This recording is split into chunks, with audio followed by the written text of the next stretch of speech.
I first met Leah Hager Cohen.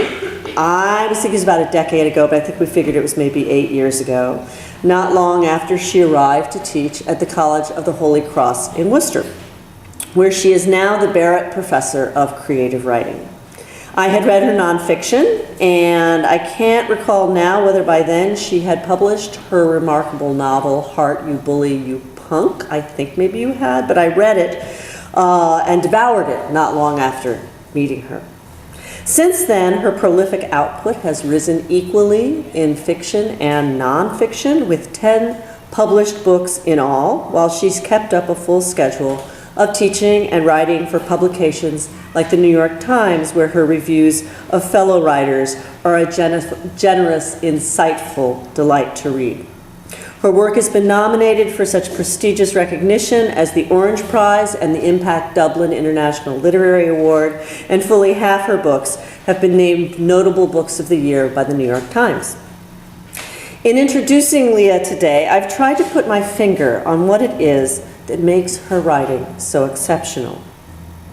Maybe it's because she is, as one reviewer of The Grief of Others, which is still my favorite Leah Hager Cohen novel, put it, quote, one of our foremost chroniclers of the mundane complexities, nuanced tragedies, and unexpected tendernesses of human connection. Or maybe it's the sheer range of her interests, from the deaf world of trained Gosari to the world of adolescent female boxers in Without Apology, from the investigation of our fear of ignorance in I Don't Know, to the mystery of a dreamy brother and a shocking crime in No Book But the World. I feel as though I could talk to Leah about practically anything and find my world expanded, not just from knowledge, but from the frank and hopeful inquisitiveness that marks all her writing, fiction and nonfiction. For me, though, what stand out in Leah's writing are the sentences. They lift from the page and make meaning in my head almost without my having to do anything. They're that clear-eyed, that humble, that natural. And as every writer in this room knows, getting a sentence to sound natural is the hardest task in the world. Let me just quote a few at random so you can hear the music. If before I had been curious but wary, the wariness had come loose and shredded under the steady friction of my curiosity. These are from different books, they're not related to each other. With grave equanimity, eyelids closed, mouth relaxed, he took and expelled hundreds, thousands of the most exquisite wisps of air, amounts that might be measured in scruples and drams, and which his mother imagined bore their own delicate hues, invisible to the human eye. Home was far off, and night deepened, and the land was foreign and huge. I can't wait to hear what Leah's about to read for us, and I hope you'll listen with your whole being and begin by welcoming her to Trinity.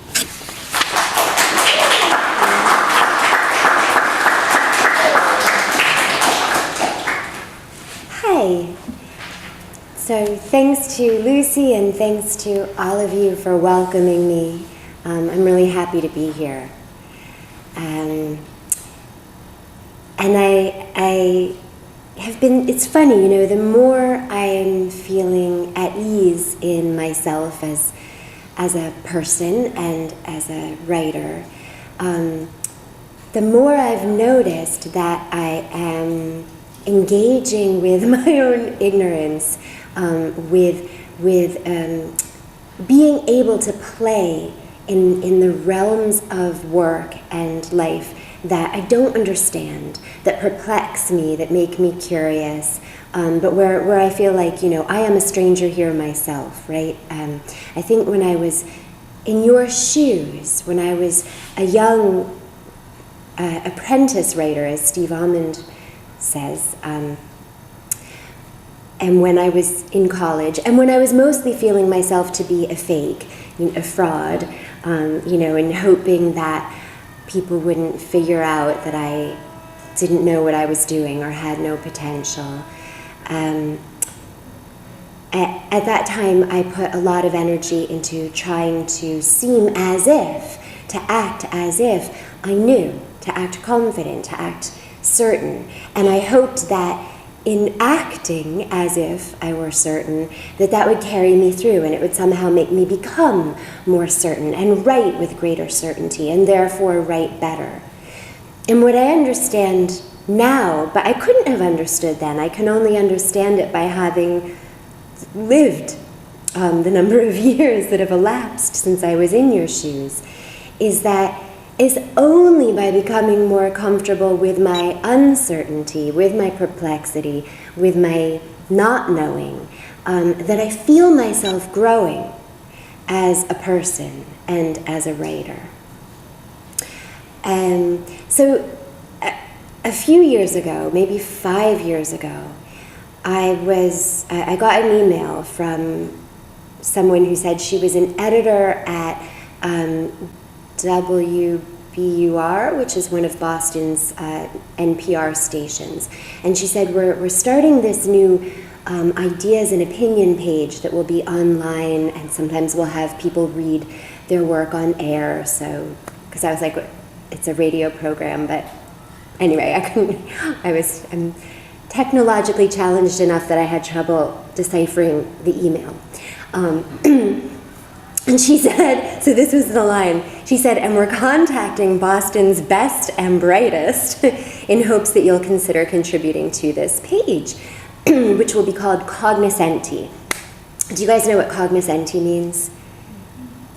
Yeah, some people do. So you also know that I'm pronouncing it in the, sort of ugly American way, which is how they pronounce it at WGBH, WBUR. But really, in Italy, it's an Italian word, it would be cognoscenti, or is that right? And it means those in the know. And, and I actually knew enough that I was familiar with the term, and I was like, oh, okay. Those in the know are being asked to contribute, our expert ideas and opinions to this page, holding forth on those things that we're so expert and knowledgeable about. So I was immensely flattered that somehow, I'd gotten onto her email list. And within the minute, I was ashamed of how flattered I had been and, how it sort of puffed my chest out.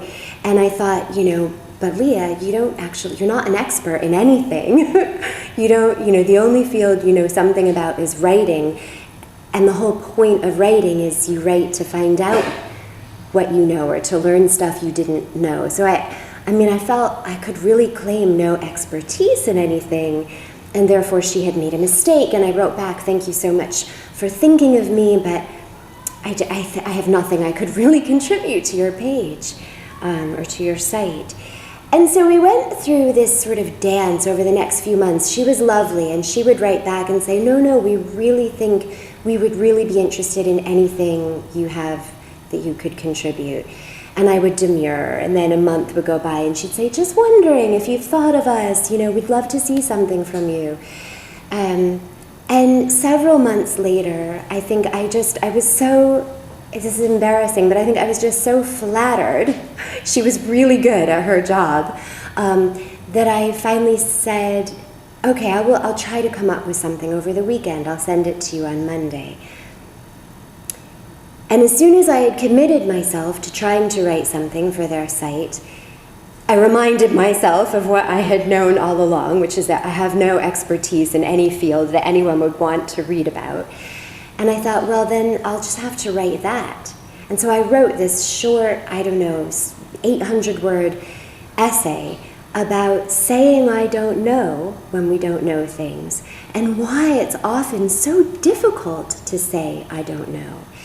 And so I emailed it back to her, and I was like, this doesn't really fit with cognoscenti, but it's all I could come up with. And I got an email back within the hour. Oh no, we love it. We'll run it tomorrow. Great. And can you come in and record it, for the radio? And really, truly to my surprise, my agent and my editor in New York both became aware of the column and said, we really think there's a book in this. And I was like, what, are you guys crazy? It was barely 800 words. No, we think, could you write a short book on this? So some of you, I think, maybe in your classes did read parts of what became this little, I still feel it's a little weird that it became a book, but I wrote this little book, I Don't Know, in praise of admitting ignorance. And then the subtitle is Except When You Shouldn't. And I realized partway into the project how important that subtitle is, because there's this phenomenon that you are probably familiar with, as dangerous as it can be to pretend we know stuff when we don't. It's really dangerous and harmful to claim ignorance about things that we really ought to take ownership for either knowing, or if we don't know, finding out. So I do deal a little bit with that too. But I thought I'd read a couple of short excerpts from this, look at me, laugh, from this joke of a book. But the idea, I feel committed to the ideas. I just feel sort of silly that it became a book. Okay. Let's look at the prison piece, said the professor. What does the nut graph tell us? Around me rose a soft rustle as other students riffled knowledgeably through the photocopied news stories we'd been given at the start of class. I found the article on inmate crowding, but as I turned its pages, failed to spot anything that might fit the professor's specification. I looked at first for something acorn-shaped, then for anything vaguely pictorial, but could find no pie chart, no bar graph, no pyramid diagram, nary an illustration in the entire piece. I glanced around. Everyone else seemed to have managed the task. They sat absorbedly regarding their copies of the article while the professor continued, parsing the information apparently contained within this elusive nut graph. What page were they all on? I strained to see but couldn't get an angle. How distinctly I remember growing damp then, my skin flucked with sweat. I was 22 and in my first week of graduate school in journalism.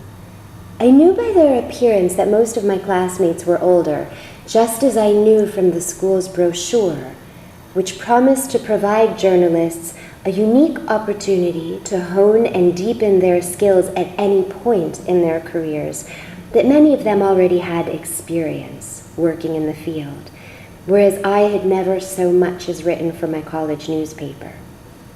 But until that moment when I searched in vain for the devilish little entity called a nut graph, I'd been more thrilled than cowed, eagerly optimistic about joining their ranks. Now I sat awash in shame. It wasn't the shame of incompetence so much as the shame of hubris. To think I had dared imagine I could be a journalist. I couldn't even keep up with the class in the very first week of instruction. Did I raise my hand to ask for help? Turn to a neighbor with a whispered appeal? I did not. The cost felt too great. To confess my ignorance would be to expose my inadequacy. I would be cast off, dismissed from this world to which I craved entry. Such was my fear, and it was powerful enough to make stewing in the solitary confinement of my shame seem a preferable alternative. In time, I would learn that a nut graph is, in fact, nut graph, G-R-A-F, graph being journalism slang for paragraph, and refers to that part of an article, usually following the lead, that gives a condensed overview of its news value. In time, I would discover that I was, after all, up to the task of successfully completing the course of study. In time, as I incrementally proved my worth to myself and others, I would even find the courage to speak up on occasion when I came across something I did not understand. But the memory of that first class more than 2 decades ago remains uncomfortably sharp. Its residue of fear and shame has never entirely dissipated, and I still sometimes struggle with saying I don't know. I'm skipping ahead just a little bit here.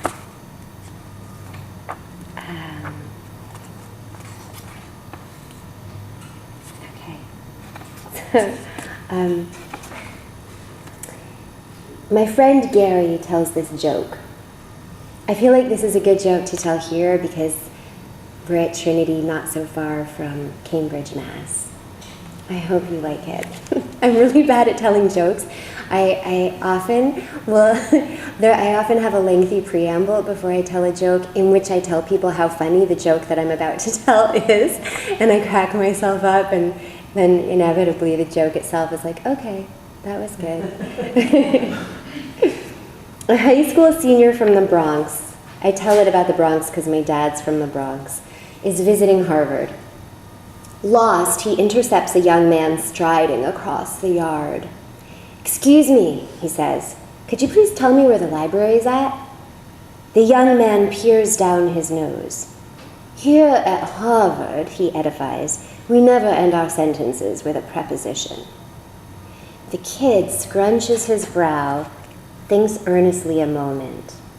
"Excuse me," he says, "could you please tell me where the library's at, asshole?" I don't submit such snooty gatekeeping is either the norm or the whole story. But if there weren't a crumb of joke in it, if there weren't a crumb of truth in it, the joke wouldn't exist. People cheat when they're afraid. When there is no cost to being wrong or confessing ignorance, there's no reason to cheat or fake comprehension. During my first week of graduate school, fear kept me from asking what a nut graph is. As I grew more confident, both of my skills and of my relationships with classmates and professors, my fear diminished, and with it the compulsion to pretend I understood. When I heard about the Harvard cheating scandal, I've skipped a section where I've talked about this several years ago in the news. There was this huge Harvard cheating scandal. I cannot say I was particularly scandalized.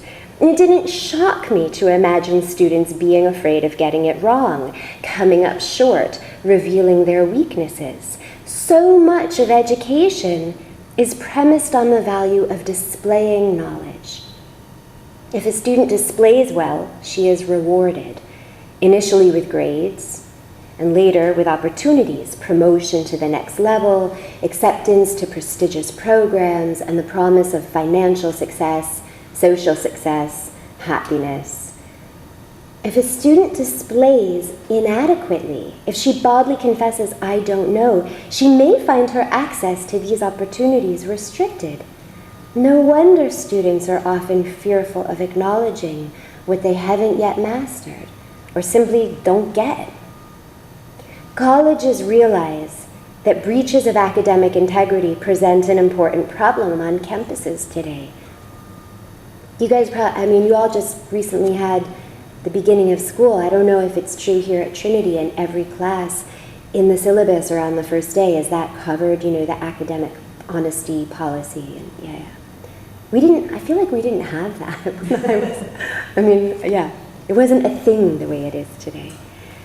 Many colleges now require instructors to address the topic outright on the first day of class. I've taught at schools where I've been asked to do this, and dutifully I've reviewed the handbook with students, rehearsing with them what constitutes plagiarism and cheating and identifying the consequences of each.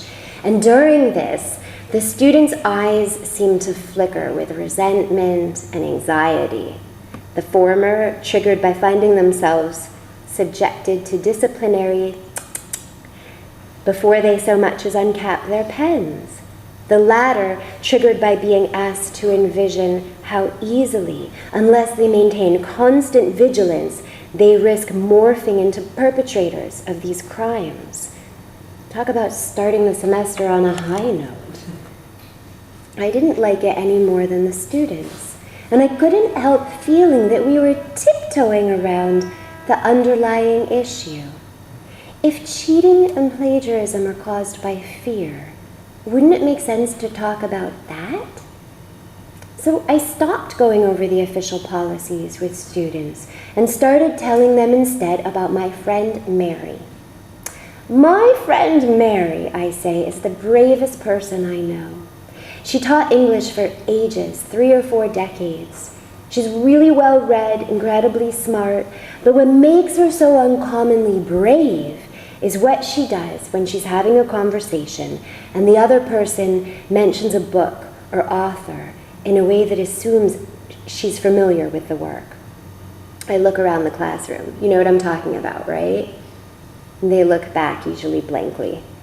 You know, when you're with people you want to impress, people you find a little intimidating, maybe you're feeling kind of dumb, like you don't really belong with them, you're worried you'll be found out, and somebody mentions a writer or the title of a book in this tone, like, naturally, you know what I'm talking about. And even though you have no clue, you do that little thing where you narrow your eyes and purse your lips and give this thoughtful nod. By now, some of the students are grinning. A few nod their own heads knowingly.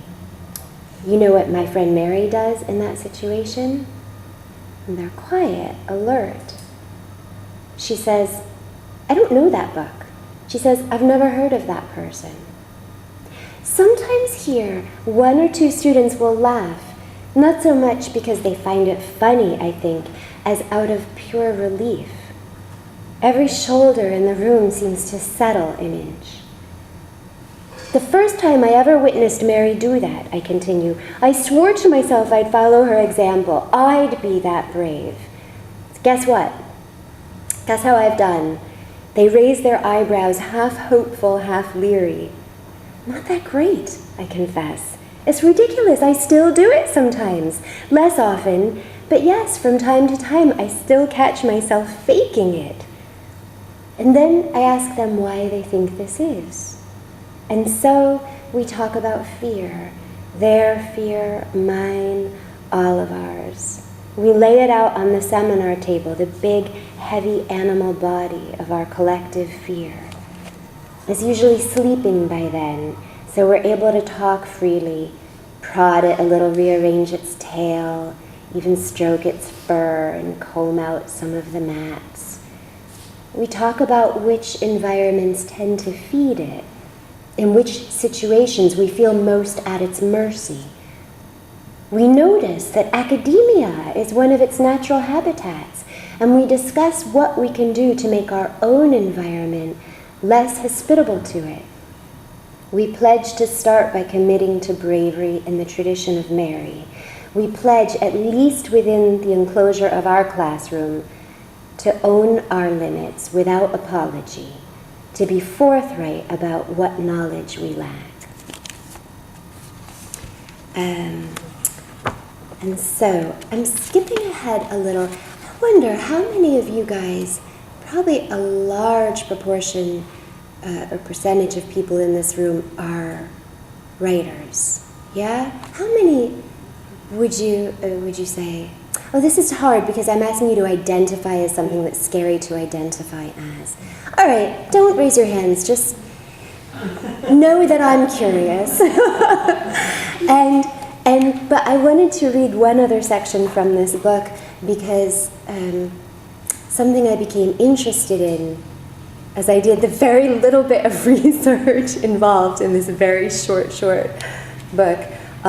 So I didn't do, good, solid immersion journalism. I did very superficial, skimming the surface research in lots of different fields because I found myself thinking, wow, I wonder how this plays out when you go here and when you go here and when you go here and in this line of work and when you're little and when you're big and in this culture and in that culture. And so it was fun for me taking this idea of fear of saying I don't know and thinking about under what circumstances does it play out in what ways. So who knows, maybe we have someone in the room who's interested in going into say, the medical profession. So I'm going to read just a little section about that. And not everyone, I did actually interview real people that I didn't know, but here again I'm going to start with a section about my friend. Oh well, this is a real mishmash of different source material. My friend Pam became a psychiatrist after a brief career as a social worker. In medical school, she says, this is a quote, "There's this pressure to know it all. You stand around the patient, and the attending asks a question. What is the differential diagnosis for this abdominal pain? And you're just hoping you have the answer, the pearl. That's what they're called, knowledge pearls. It's completely different from the social sciences, where multiple perspectives are valued, where you write essays, where you discuss theory. In medical school, there's one answer. That's the pearl." Another doctor, an obstetrician, tells of a time when, as a new intern, she was asked by the attending physician to assist on a postpartum tubal ligation, a procedure she had not witnessed before. Eagerly, she did. 2 days later, the chief of obstetrics asked her to assist with the same procedure. "You've done this?" the chief asked. "You know what you're doing?" "Yes," said the new intern with a concerted air of confidence. The chief handed her the scalpel. "Go ahead." Scrupulously, meticulously, the new intern cut into the woman's abdomen exactly as she had seen the first doctor do, and made an incision 4 times as long as the chief had told his patient her scar would be. "I should have said, 'Show me how you want the incision done,'" the obstetrician says now. "I should have said, 'I've seen one of these, but I've never done it myself.' But I was so anxious to show him I knew what I was doing." Later, the new intern and the chief went to visit the patient together as she lay in recovery, and the doctor delivered a lesson that only reinforced the professional premium on concealing uncertainty. Rather than tell the patient the truth, he delivered a self-serving lie. "Circumstances were tough in your case," he said smoothly, "but we managed by making the incision a little longer." The culture that produced these stories is changing. Part of physicians' reluctance to reveal uncertainty or acknowledge mistakes stems from the very real fear of malpractice suits. In 1986, Massachusetts became the first state to forbid the use of a doctor's apology as evidence of wrongdoing. Today, 35 states and the District of Columbia have enacted similar "I'm sorry" laws. Studies indicate that these laws and the concomitant rise in physician honesty have led to reduced anger in patients as well as lower settlement costs when malpractice suits are brought. But it's complicated. Sometimes patients are the ones pressing doctors to don the costume of all-knowing, all-powerful healer. "One patient made me very nervous," says another obstetrician, "by putting me up on a godlike pedestal. She'd say, 'I know you won't let anything happen to me or my baby.' I'd be very careful in how I'd reply. I'd say, 'I'll do the best I can.' It became a kind of dance, a nervous two-step they'd play out every visit with the patient who had had numerous pelvic surgeries and a hard time getting pregnant, not so subtly exhorting the doctor to promise what he could not possibly know for sure, and the doctor trying to walk a fine line between placation and honesty. She really seemed to need me to know for her own psychic well-being. Each time I stopped short of telling her I knew everything would be okay, I felt I was cutting her legs out from under her. Eventually, I found myself not quite assenting, but not quite disabusing her either. In the end, mother and baby were fine, but the doctor was left with a residue of discomfort. Still, more and more healthcare providers are becoming both sanguine and prolific with their "I don't knows." "Are you kidding?" says Jessie, a midwife. "I tell patients I don't know all the time. I tell them I'm stumped. I'm just not willing to fake it. That would be so much worse for me. I'd rather have them think I'm stupid." "My patients generally appreciated it when I'd say I didn't know," affirms a retired internist. "I'd say I'm going to do some research and get back to them. Or I'd step out into the hall and consult with a colleague who might have experience with this issue. I'd think, who can I bring in who has gray hair?" Pam, my psychiatrist friend, talks about how essential it is that she keep her sights on how little she can ever know. As a brand new social worker, she was once conducting an intake interview when the client interrupted. "Can you just be quiet and listen to me?"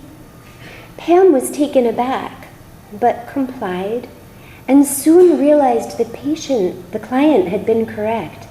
The intake questions didn't fit what the client needed to say. Patients often tell Pam, "You have no idea what I'm going through." Although initially, her impulse was to offer solace in the form of empathy, to reassure them that she did know, she has since learned to say, "You're absolutely right. Please tell me what it's like. I don't know, but I can listen." Most people go into this field because we have a need to help people, she says. But that's the hardest thing to get. We're just the help. We're not the answer. So what does all this have to do with writing, with creativity, with making art?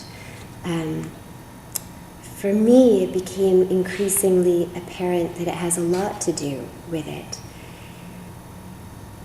The former Archbishop of Canterbury, Rowan Williams, talks about empathy. And I think the word empathy has become more popular in recent years.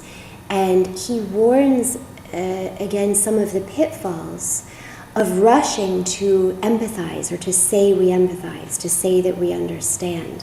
Much as the psychiatrist, my friend Pam, said, he talks about how much greater we can do to close the gap between ourselves and others, not by saying, I know just how you feel, I know what you're going through, but to say, I don't know, I can't know. That statement can be the beginning of learning, of coming closer to understanding one another. I realized when I was working on my something novel, I realized that I had succumbed to the danger of thinking I knew my characters too well. And I didn't realize this in some great, I've attained enlightenment, I've had this insight, and I'm going to, from now on, write more humbly, and aren't I great? The way in which I realized it was very unexpected. The realization, snuck up on me like a punch in the stomach. It was much more effective, I think. It got my attention much more than if it had sort of come, cerebrally or through some sense of how my own moral development had attained some higher level. What happened was I was writing this book, and I've written a little bit about this experience in this pamphlet that I'm holding in my hand. And so I think, actually, in the interest of time and brevity, I'm just going to tell you about the experience by reading. So, some years ago, when I was working on my fourth novel, I wrote a minor character named Madeline, with whom I had a bit of fun. I dressed her as a vamp and gave her an overbearing manner. made her ripe fodder for gentle mockery, and indeed I had my main character condescend to her, at least in his thoughts. Need I add that she, my character, was one-dimensional? The writers among you probably can already hear in my description how one-dimensional she was.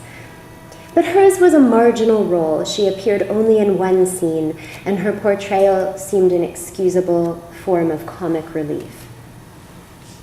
Not until many months and many chapters later in this draft did Madeline reappear, much to my surprise. I hadn't expected to see her again, but in the process of opening myself up to where the narrative led me, I discovered that she did resurface briefly in a way that was crucial to the plot. And I discovered something else, namely my own shallowness. Only now was I able to perceive that the way I'd written her in that early scene, a way that had amused and entertained me, had been a product of my own limited thinking, my limited imagination in regard to seeing her as a full and complex, albeit fictional, human being. Sitting at my desk, making this discovery, I felt the quick heat of shame. And then more slowly, but more powerfully, came another feeling, a dizzying largeness, as if the twin halves of my rib cage were a pair of shutters opening to the world. And I was filled with gratitude. I wrote the new scene. In it, we glimpse Madeline in a more complicated and in subtly surprising ways. And it dawns on my main character that he has been unjust in his idea of who she is. He feels private remorse and new tenderness. His willingness to realize this becomes the occasion of his growth. And now you know, since I've just shared the backstory, his growth was born of my own. My growth as I was making this book is what enabled the characters to become more interesting, less predictable, more fully realized. This movement within the novel would never have happened if my process as a writer entailed being certain of my story and remaining fixed in this certainty as I set about narrating it. All of this growth, my own, that of the characters, and ultimately that of the entire narrative, became possible because of a kind of humility about my own knowledge, shucking any pretense that I know precisely what it is I'm constructing from the outset, shucking a feeling or posture of certainty, and instead embracing a state of receptivity. This, for me, is the fundamental requirement of making art. Something similar occurred with my next novel. As I wrote the last pages of the book, the story took a turn I had not foreseen. Here again, the instance of expansion in the story was precipitated by an instance of expansion within me, something I experienced as almost physical shock. I find myself wondering about the ripple effects. Perhaps the reader, too, will have an experience of widening, of spiritual increase, the rib cage opening up like a pair of shutters. So I think I'll stop here because if there's time, I think it would be so nice to hear from you guys. Thank you. So that's just I want to neglect to say that some of Leah's books are on the table back there. For those of you who would like to pick one up, know that she would sign it if you asked real nicely. Questions? Some professor always has to start this up. Come on. Well, not sure. See, there you go. You write both nonfiction and fiction. And I think that one of the things that we're sort of seeing is that a lot of sort of the writers who I think are in this room are sort of trying to figure out what genre they're sort of naturally kind of going towards. And it would be sort of lovely to hear from you in terms of like how you know when you sort of are approaching this sort of subject of uncertainty, whether or not you're going to approach it from a nonfiction standpoint or from a fiction fictional, and how you make that decision? For me, it's all storytelling. And the pleasure that Lucy spoke of earlier, you know, the pleasure in attempting the difficult task of writing a sentence that works, that is consistent across the genres, across the prose genres. And I think, so I did a lot of fiction writing as an undergraduate, and also like as a little kid. And then went to journalism school, as you heard. And so I feel like, and I got a pretty discreet, like, tool belt. I always think of these ads that they used to have on TV when I was a kid in the New York tri-state area for, it was like Apex Tech. It was a vocational school, and if you went there when you graduated, you like got to keep your tool belt. And so I always like put my hands on my hips, and I envisioned this like heavy leather tool belt full of screwdrivers and wrenches and things. You know, especially in journalism school, there was like my nonfiction tool belt, and then I never took really a creative writing workshop when I was in college, even though I tried to write a lot of fiction. But eventually, over time, I began to build up, you know, sort of the elements of craft that belong in a fiction tool belt. And I realized these tools actually work really well. Like, you can use that screwdriver for this job, and you can use this socket wrench for that job. It's kind of amazing. I have a very, I was going to say healthy respect. That sounds like I'm patting. I feel that it's important to respect what's different about the two genres. But I think the tools can be used really well across genre. So, but specifically to the question of, you know, how do I know whether I'm going to write fiction or nonfiction? I feel that I don't make that decision. If there's a story that exists in the real world that's compelling and I want to tell that story, I want to put myself in the service of that story. I'll do it by learning as much as I can from the real life characters and history and, you know, everything I need to research to serve that story. And if there's a story that's compelling to me, that's like, you know, coming to me in images and tonalities and make-believe characters that are taking shape, then I want to put myself in the service of that story, and the way to do it is by doing that research. And I mean that seriously, but I realize that sounds a little precious. But the research that involves attending to those characters and their circumstances as they take more and more shape in my imagination. But they're both really about listening or attending to. Yes? You said that you began to really let your characters lead you, not letting yourself get too involved with knowing everything about your characters. How did you go about that process? Did you, after you first started, did you just naturally begin to say, I'm not going to know anything? I think that in the beginning, out of fear, and this is part of an answer to your question. Early on, I don't know, my second or third novel, I handed my agent, you know, I'd written maybe 50 pages, and I gave them to my agent, and he said, this is great, I think we should take this to the publisher now and ask them for a contract. You know, I think we can get you in advance on the basis of these 50 pages, and you know what's going to happen, right? What did I say? I said, oh yeah, oh yeah, I know it's going to happen. You know, when of course I really didn't. So, you know, there's back to that fear and fakery model. So I think in the beginning I felt like real writers know before they begin what's going to happen. And that involves understanding who your characters are and how they interact. And, you know, in real life, I've learned that the more I get to know people, the more complicated they become. obviously they don't become more complicated. It's just that in knowing them better, I understand them more complicatedly. So it's the same for me with characters.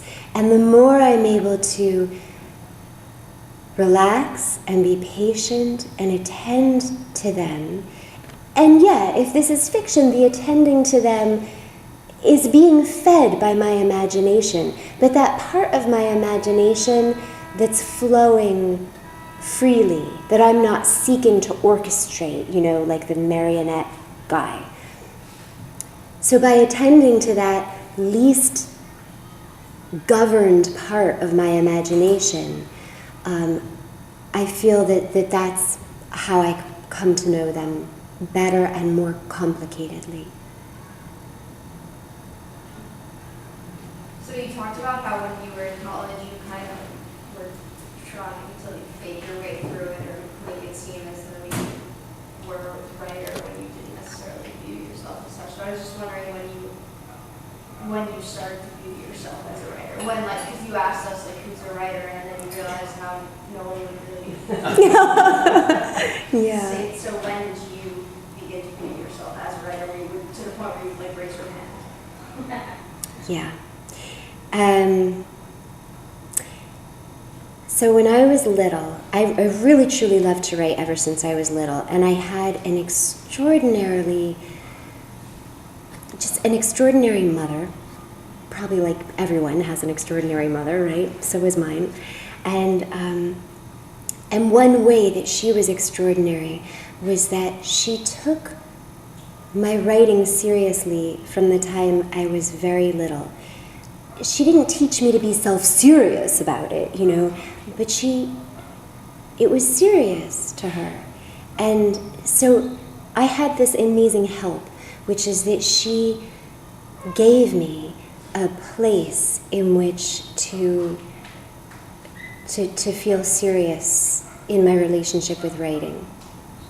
At the same time, because I'm living in our culture that values things, external measures of success and recognition, also, from the time I was little, I was like, I have to get something published, and then I'll be a real writer. And I remember seriously when I was 8 years old, going and finding my parents in the house and saying, how can I get a poem published? Because I need to.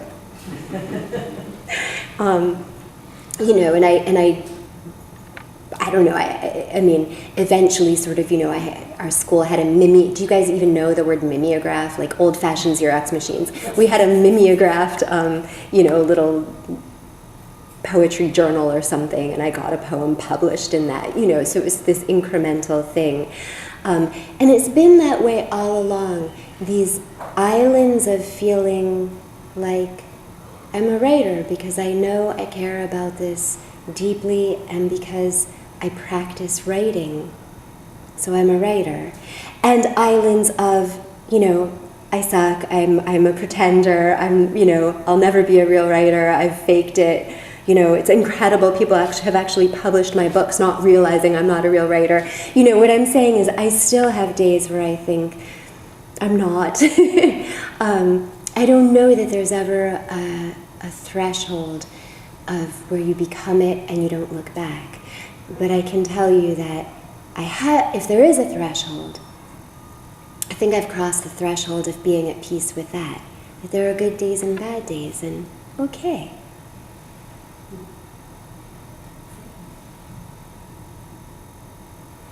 I have one only because I've got this in front of me, and I just wonder if you could, because you do in the book, but I wonder if you could speak a little bit, some of us sort of wrap our minds around it, about when you shouldn't admit ignorance, which means that you should show knowledge, right? So that's just the flip side of the point, but I just wondered if you could talk about it for a second, because as you say, the subtitle is kind of the story of the story. Yeah, it's not that I'm advocating faking knowledge, but there are times when saying I don't know becomes a way of sort of saying, not my problem, not my responsibility, or I don't want to know. I don't know and I don't want to know, so I'm going to put my head like an ostrich in the sand. There are times when saying I don't know becomes, I think, an immoral choice.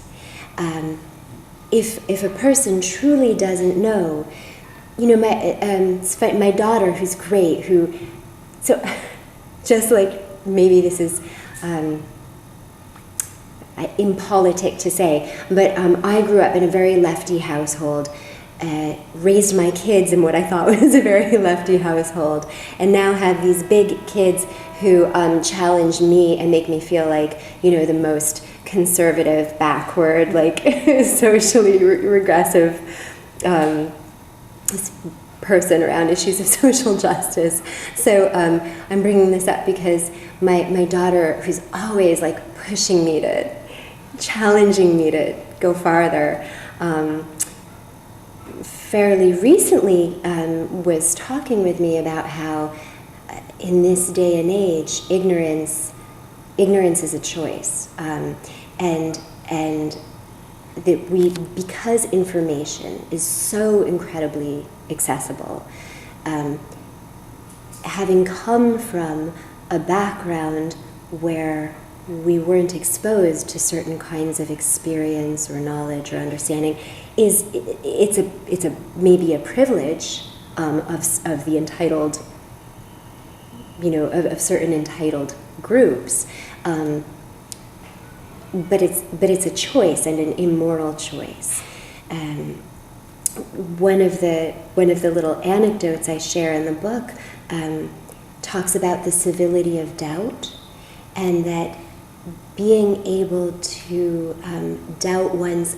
So here's the other thing: when we're all at the mercy of our notions, right? Being able to actively doubt one's own notions is the first step in having a civil society.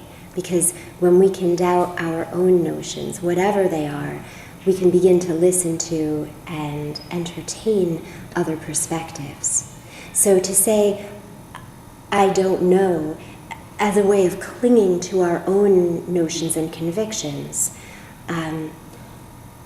that may be useful in debate, but not in dialogue, if you see what I mean. Last question. Think you could dine out. Now's your chance. I guess they know everything. So another round of applause. Thank you.